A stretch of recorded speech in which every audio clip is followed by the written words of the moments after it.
Good morning students. BA third year की आज की क्लास में हम व्यक्तिवादी विचारक हर्बर्ट स्पेंसर का अध्ययन करेंगे। हर्बर्ट स्पेंसर के बारे में हमने ये पढ़ा था कि ये एक व्यक्तिवादी विचारक हैं और ये राज्य का विरोध प्राणी वैज्ञानिक आधार पर करते हैं और ये कहते हैं कि जीवन के संघर्ष में केवल योग्यतम को ही जीवित रहने का अधिकार होता है। जो निर्बल व्यक्ति होते हैं, दीनहीन व्यक्ति होते हैं, जो कुत्सित व्यक्ति होते हैं, वे अपने आप ही जीवन के संघर्ष में खत्म हो जाते हैं। इन्होंने ये भी कहा कि अगर राज्य दीनहीन लोगों का पक्ष लेता है और इस कारण से योग्यतम व्यक्तियों के जीवन में हस्तक्षेप करता है तो पूरा विश्व जो है वो दीनहीन लोगों से भर जाएगा और उससे समस्त विश्व का ही नुकसान होगा। तो आज एक ऐसे विचारक का हम अध्ययन करेंगे जिसने व्यक्ति बनाम राज्य में से व्यक्ति को महत्व दिया और राज्य को मानव जीवन की अपूर्णता का प्रतीक बताया।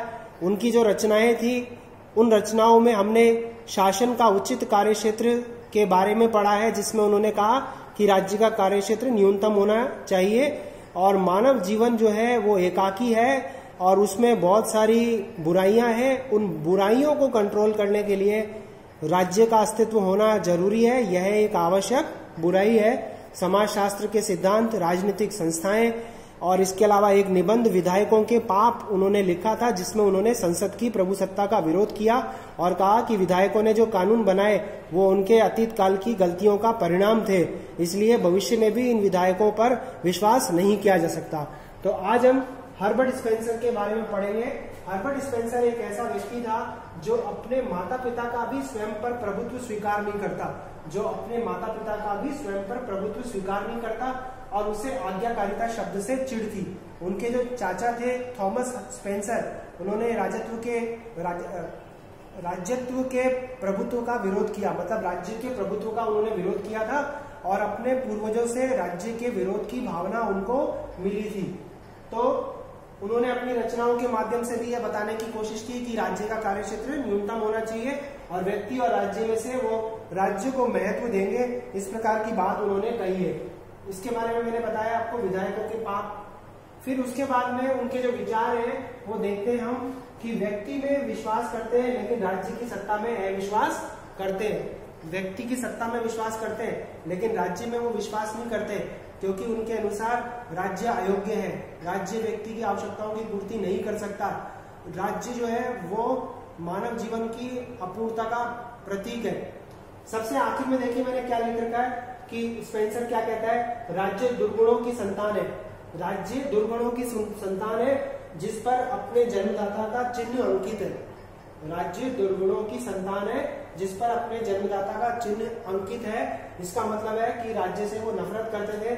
व्यक्ति में तो विश्वास करते हैं, उसकी स्वतंत्रता का समर्थन करते हैं, राज्य मानव की स्वतंत्रता में कम से कम हस्तक्षेप करे ऐसा वो चाहते हैं, लेकिन राज्य सत्ता में वो विश्वास नहीं करते हैं और वो चाहते हैं कि राज्य बना रहना चाहिए आवश्यक बुराई के रूप में, क्योंकि मानव जीवन इतना पूर्ण नहीं है कि वो स्वयं संचालित हो सके, इसलिए राज्य की आवश्यकता होती है।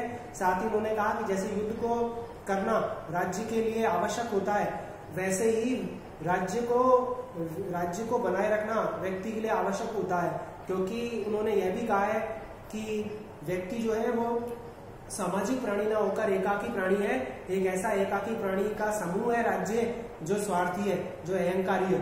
तो राज्य कैसे मानवों का समूह है जो एकाकी जीवन में विश्वास करते हैं। तो व्यक्ति में विश्वास, राज्य सत्ता में अविश्वास, संसदीय प्रभुसत्ता और विधायकों के कानूनों की निंदा करते हैं। संसदीय प्रभुसत्ता और विधायकों के कानूनों की निंदा करते हैं। ये निंदा उन्होंने करी, एक निबंध लिखा था उन्होंने विधायकों का पाप, इसमें उन्होंने संसदीय प्रभुसत्ता की निंदा की। इसमें उन्होंने ये कहा कि भूतकाल में विधायकों ने जो गलतियां की थी उसका परिणाम है विधायकों द्वारा बनाए गए कानून, और उन्होंने कहा कि भविष्य में भी इन विधायकों पर विश्वास नहीं किया जा सकता। मनुष्य एक एकाकी प्राणी, जिसकी मैं कह रहा था चर्चा की, मानव सामाजिक प्राणी ना होकर एकाकी प्राणी है। वो स्वयं के स्वार्थों की पूर्ति करना चाहता है, वो तब तक ही आपसे जुड़ा रहता है जब तक कि उसके स्वार्थ आपसे जुड़े हुए हैं। तो ऐसे स्वार्थी मानवों का समूह है राज्य। जीवन संघर्ष में योग्यतम की विजय होती है। जैसे मैंने आपको बताया कि वो कहता है कि राज्य का विरोध किस आधार पर करता है, प्राणी वैज्ञानिक तर्क के आधार पर वो राज्य का विरोध करते हुए कहता है कि जीवन के संघर्ष में योग्यतम व्यक्ति की विजय होती है, निर्बल व्यक्ति अपने आप ही खत्म हो जाते हैं। और अगर राज्य निर्बलों की रक्षा करने के नाम पर, उनके हितों की रक्षा करने के नाम पर विजित व्यक्तियों के जीवन में हस्तक्षेप करता है, तो इससे समस्त विश्व जो होगा वो निर्बल व्यक्तियों से भर जाएगा और वो संपूर्ण समाज के लिए ही हानिकारक होगा। जीवन जीने का अधिकार सिर्फ योग्यतम व्यक्तियों को ही है। इसके अलावा वो एक उदाहरण और भी देता है कि हमने देखा कि एक बड़ा वृक्ष होता है, उसके नीचे छोटे छोटे से पौधे होते हैं और वो उनमें से केवल वही पौधे पेड़ बन पाते हैं या वृक्ष बन पाते हैं जो जीवन के संघर्ष में विजित हो जाते हैं। तो ऐसे ही मानव जीवन में भी, मतलब जो वनस्पति जगत में नियम काम करता है, जो पशु जगत में नियम काम करता है, उसको वो मानव जगत में भी लागू करते हैं। मनुष्य एक एकाकी प्राणी है, जीवन संघर्ष में योग्यतम की विजय होती है और निर्बलों के पक्ष से समस्त समाज को हानि पहुंचती है। जैसे मैंने ये कहा आपको कि वो कहता है कि राज्य अगर निर्बलों के हितों की रक्षा करने के नाम पर व्यक्ति के जीवन में या योग्यतम व्यक्तियों के जीवन में हस्तक्षेप करता है तो इसकी किसको हानि होगी? समाज को हानि होगी और समस्त विश्व निर्बलों से भरकर रह जाएगा और विश्व का कल्याण संभव नहीं हो पाएगा। फिर उसके बाद सबसे आखिर में राज्य दुर्गुणों की संतान है जिस पर अपने जन्मदाता का चिन्ह अंकित है। तो दुर्गुणों की संतान बताया उसने राज्य को। तो उनके जो विचार हैं, उन विचारों के अध्ययन के बाद में आप क्या महसूस करते हैं कि वो राज्य का खुलकर विरोध करते हैं, व्यक्ति के व्यक्तित्व का विकास करना चाहते हैं, व्यक्ति की स्वतंत्रता का समर्थन करते हैं, आज्ञाकारिता का उनके लिए कोई महत्व नहीं है, वो व्यक्ति पर अपने अभिभावकों के नियंत्रण का भी क्या कर देते हैं, वो विरोध कर देते हैं। अब देखिए ये जो महत्वपूर्ण चीज है, एक उनकी रचना है व्यक्ति बनाम राज्य। उनकी एक रचना है व्यक्ति बनाम राज्य। इसमें उन्होंने जो बात कही है, अपनी रचना व्यक्ति बनाम राज्य में स्पेंसर ने शासन की मूर्खता, भ्रष्टता और लाल फीताशाही का विस्तार से उल्लेख किया और अपने निबंध विधायकों के पाप में उसने राज्य द्वारा अतीत में लागू किए गए कानूनों की निंदा की है। तो व्यक्ति बनाम राज्य नामक अपनी रचना में शासन की मूर्खता, भ्रष्टता और लाल फीताशाही का विस्तार से उल्लेख किया है। और उन्होंने यह भी कहा कि राज्य जो है वो मानव के लिए हितकारी नहीं हो सकता क्योंकि राज्य खुद काम नहीं करता, बल्कि जो उसके कर्मचारी होते हैं या जो नौकरशाह होते हैं वो कार्य करते हैं। अब नौकरशाह जो कार्य करते हैं, जो सार्वजनिक कार्य करते हैं, उसमें उनका अपना कोई हित नहीं होता, इसलिए वो उन कार्यों में रुचि लेते ही नहीं है, तो मानवीय हितों की पूर्ति हो ही नहीं पाती। तो इसलिए वो क्या करते हैं, राज्य के कार्यों का भी विरोध करते हैं। वे कहते हैं कि राज्य के कार्य जितने ज्यादा बढ़ते जाएंगे उनका व्यक्ति के जीवन में हस्तक्षेप उतना ही बढ़ता जाएगा, तो इसलिए वो इसका क्या करते हैं, विरोध करते हैं।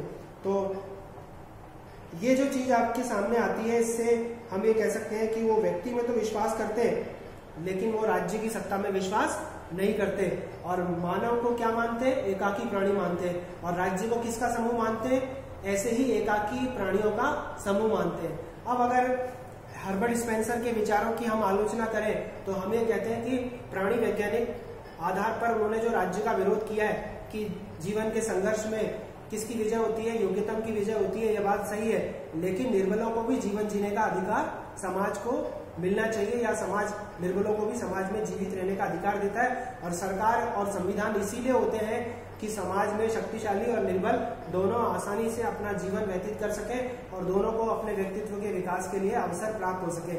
और राज्य कभी आवश्यक बुराई नहीं होता, कभी दुर्गुणों की संतान नहीं होता, राज्य कभी भी मानव जीवन की अपूर्णता का प्रतीक नहीं होता और मानव कभी भी एकाकी प्राणी नहीं होता। एकाकी स्वभाव वाले प्राणियों को समाज में स्थान नहीं मिलता है। मानव एक सामाजिक प्राणी होता है, वो समाज में रहना पसंद करता है, परिवार के साथ में रहना पसंद करता है। और जो आज्ञाकारिता की उन्होंने बात की कि हर्बर्ट स्पेंसर तो अपने पिता का भी, अपने माता पिता का भी अपने ऊपर प्रतिबंध स्वीकार नहीं करते थे या उनका नियंत्रण भी स्वीकार नहीं करते थे, ये अपने आप में मानव के पतन का परिचायक हो सकता है। तो हर्बर्ट स्पेंसर को जो राज्य का विरोध करने की भावना मिली थी वो अपने पूर्वजों से मिली थी, लेकिन ये भावना सही नहीं है। आज का राज्य जो है वो लोक कल्याणकारी राज्य है और उसके बिना मानव अपने जीवन के बारे में सोच भी नहीं सकता। सभ्य समाज के लिए एक शक्तिशाली राज्य जो व्यक्ति के जीवन की, संपत्ति की रक्षा कर सके और कानून व्यवस्था को भी बनाए रख सके, इसकी आवश्यकता होती है।